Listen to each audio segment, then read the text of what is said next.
શું બનાવો છો? શીરો. કોના માટે? મહેમાન માટે. જમાઈ માટે. મહેમાન માટે નહીં.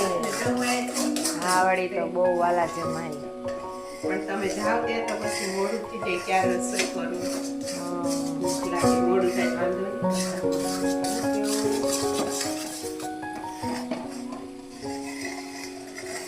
મને કીધું તારું પાય હું ખાવ ભૂલાઈ શીખી અત્યારે તો નાસ્તો ફૂલ કર્યો મમ્મી, હવે કઈ હે નાસ્તો ફૂલ કર્યો, હવે કઈ ભૂખ જ નથી. મમ્મી મારી